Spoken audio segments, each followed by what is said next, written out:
Olá, meus amigos, muito bom dia.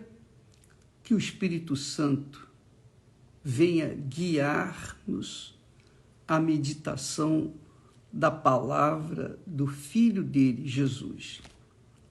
Jesus, o próprio Filho de Deus, o próprio Deus encarnado, é quem falou as palavras que nós temos lido, meditado aqui durante essa semana. Então, capítulo 24, a partir do versículo 23, Jesus disse assim: Então,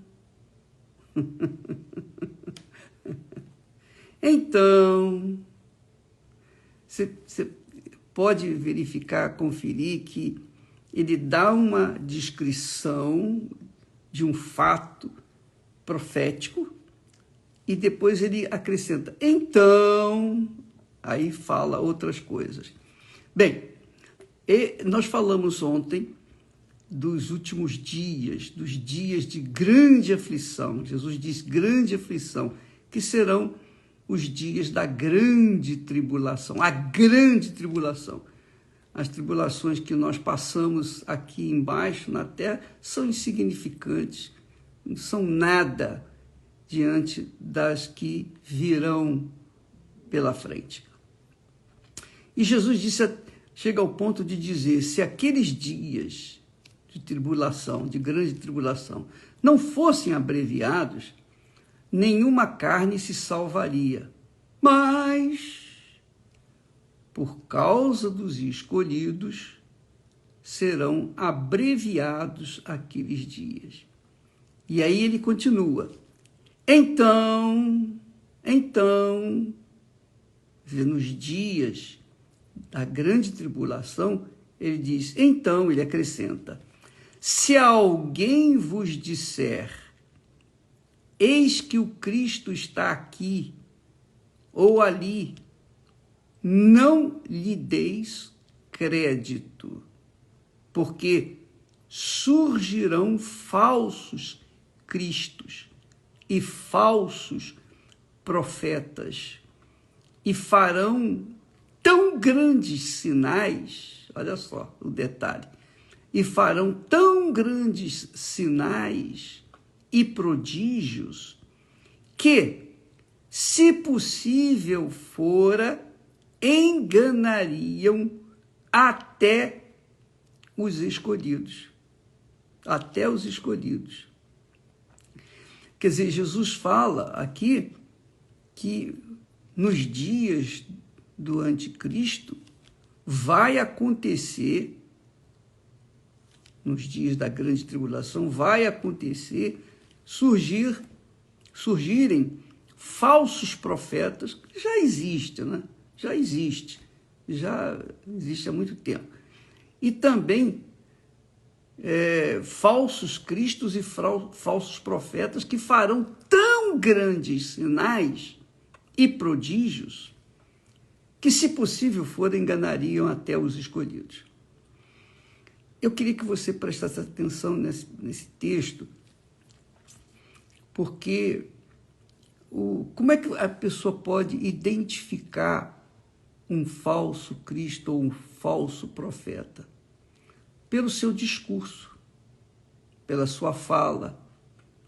O falso Cristo ou o falso profeta, ele vai parecer que é de Deus, seja pela sua mensagem sutil, cheia de emoção, que toca no coração das pessoas, seja pelos milagres que ele opera, ou que eles operam.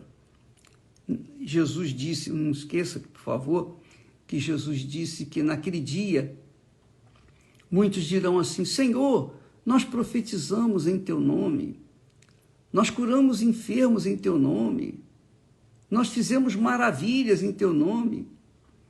E Jesus disse que não vos conheço. Não vos conheço. Quer dizer, o fato de o falso profeta ou o falso Cristo mostrar sinais e prodígios, não identifica como de Deus. Porque nós somos conhecidos, os verdadeiros são conhecidos pelos frutos, não pelos milagres, pelos dons, pelos talentos, pelos frutos. Que frutos? Caridade? Não, não são as caridades, não. Os frutos são o caráter. O caráter. E você pode verificar, conferir o primeiro caráter do homem de Deus é o seu casamento, mostra no seu casamento. O casamento não tem jeito. O falso Cristo ou o falso profeta, ele não consegue ficar com uma só mulher. Ele não consegue ser fiel à sua esposa ou ao seu marido. Sabe por quê? Porque ele é falso. Assim como ele engana os outros, ele engana também a sua própria esposa ou o seu próprio marido. É legal isso, né? Muito forte isso. Por isso que na Igreja Universal do Reino de Deus, quando o pastor não vai bem com a esposa, ele não pode ficar no altar. Por quê? Porque se ele não pode ser leal e fiel àquela pessoa que ele vê, que cuida dele, que é a esposa, que cuida da roupa dele, que cuida da comida dele, que cuida dele diariamente, que dorme com ele, se ele não pode ser fiel a essa pessoa, como é que ele vai ser fiel a alguém que ele não vê, que é Deus? Ele não toca e não sente. Então, é fácil identificar os falsos profetas, os falsos cristos, os falsos cristãos, digamos assim. Basta ver a partir do seu casamento, do seu lar. Quando a pessoa é de Deus, ela tem um casamento sólido. Ela é fiel à sua esposa ou ao seu marido. Tem um testemunho dentro da sua própria casa. Não adianta ter testemunho do lado de fora. Tem que ter testemunho dentro da própria casa. Seus filhos são tementes a Deus, normalmente.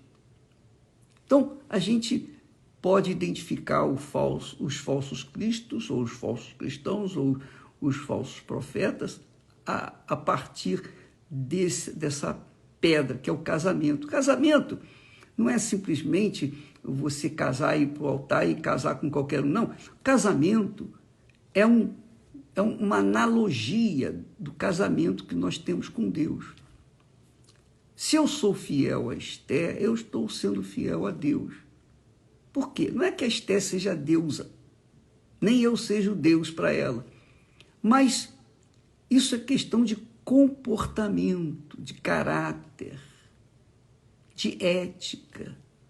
Porque se você, como eu disse, você não pode ser leal à pessoa que vive, com quem trata de você, cuida de você, como é que você vai ser fiel a uma pessoa que você não vê? Falar é fácil. Para pregar a palavra de Deus é fácil. Agora quero ver vivê-la a cada dia. E no casamento, o casamento é ponto-chave. Casamento é o ponto-chave. Mas isso fica para a aula de quinta-feira, das quintas-feiras, quando nós temos a terapia do amor, que ensinamos às pessoas o que é o verdadeiro amor. Porque se você não tem o verdadeiro amor, que é Deus, dentro de si, como que você vai falar sobre esse amor? Como que você vai dar esse amor para outras pessoas, ou mesmo para sua esposa ou para o seu marido? Não tem como. Então, você identifica quem é falso através do seu comportamento. comportamento marido e mulher. E não tem jeito. Não tem jeito. Os dois podem até fingir que estão indo bem, mas vai chegar um momento que eles não aguentam mais. Chega um momento que não se aturam mais. Porque na falta do amor, como é possível haver um relacionamento sólido? A mesma coisa, na falta da fé, como pode haver um relacionamento com Deus que você não vê, não sente, não toca? Então a fé é prática e é inteligente. A fé tem tudo a ver com a inteligência e com a praticidade, caráter. Então, Jesus disse: eis que eu vou-lo tenho predito. Estou profetizando para vocês o que vai acontecer. Portanto, ele continua: se vos disserem, eis que ele, o Cristo, está no deserto, não sigais, ou não saiais. Eis que ele está no interior da casa, não acrediteis. Porque assim como o relâmpago que sai do Oriente e se mostra até o Ocidente, assim será também a vinda do Filho do Homem. Filho do Homem refere-se a ele mesmo, a Jesus. Jesus é o Filho de Deus no homem. Filho do homem é isso. Filho de Deus no homem. Filho de Deus encarnado na pessoa humana. Então, ele disse, porque onde quer que estiver o cadáver, ali se ajuntarão as águias, ou os urubus, melhor falando.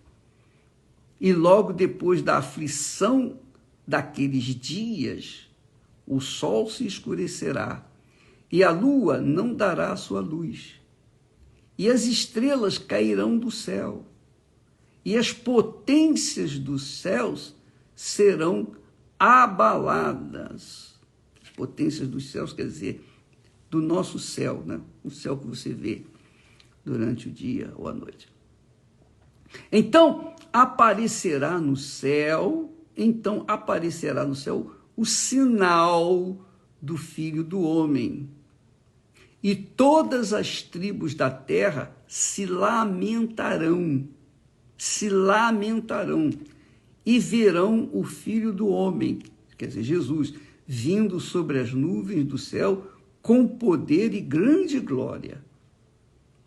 Quer dizer, todas as tribos da terra se lamentarão, todas as nações, todos os povos da terra que estiverem na terra se lamentarão, porque vão ver que tudo que ele havia profetizado através dos seus servos, dos seus discípulos que pregaram o evangelho, vai se cumprir ou se cumprirão.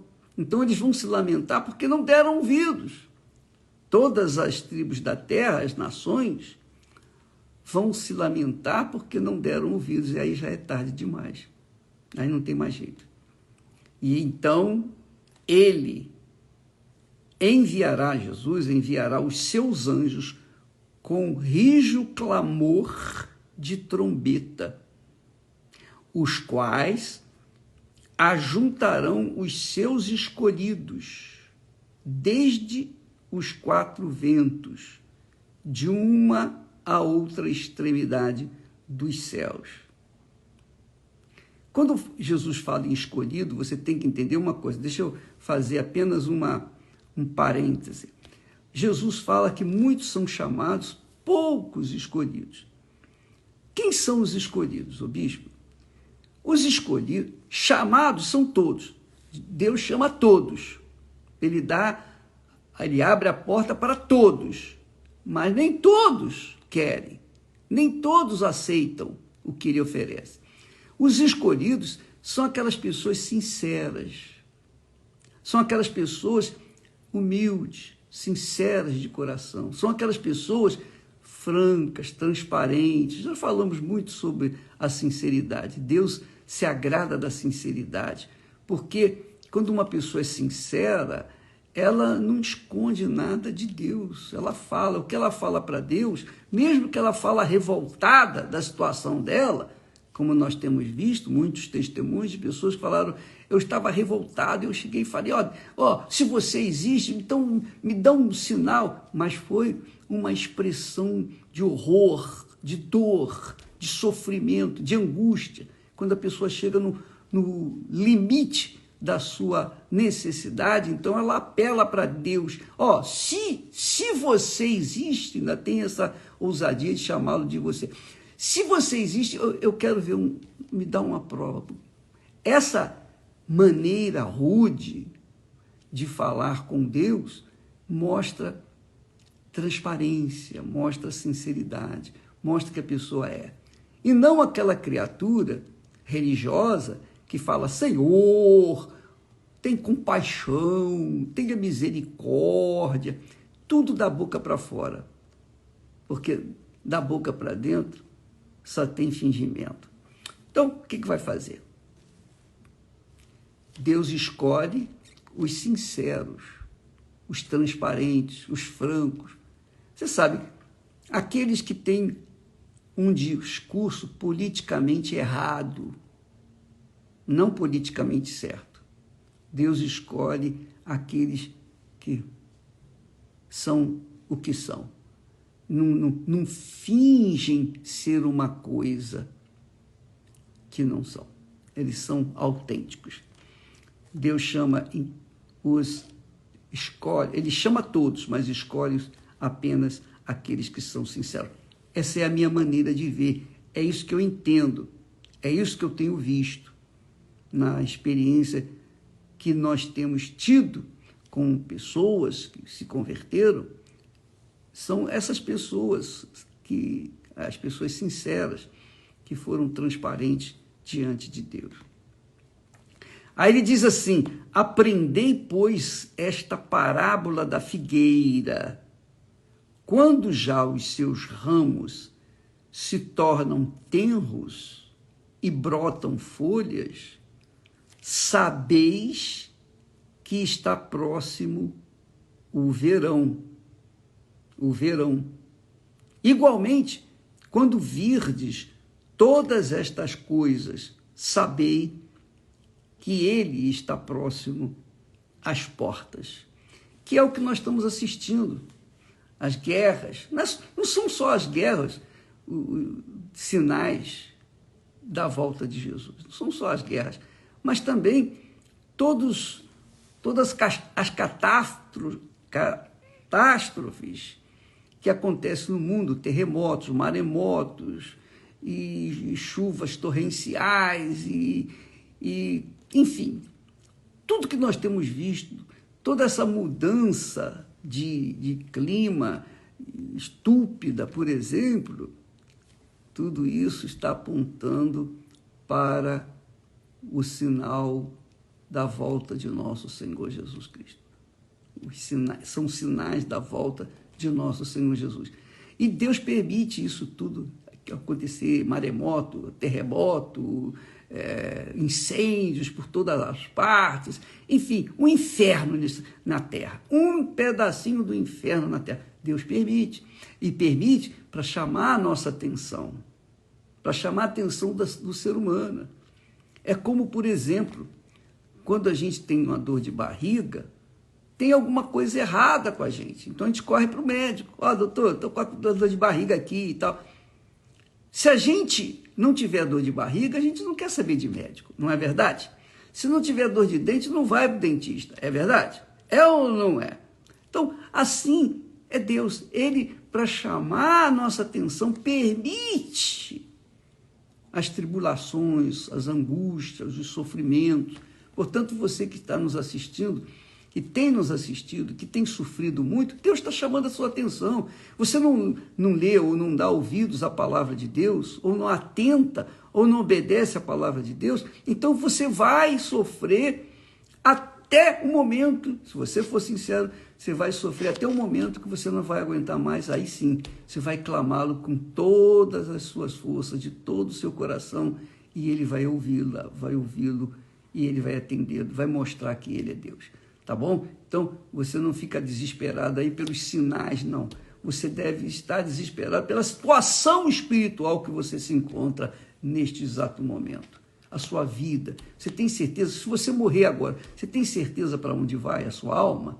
Você tem certeza da eternidade da sua alma? Para onde vai a sua alma? Pois é, se você tem certeza para onde vai a sua alma, graças a Deus.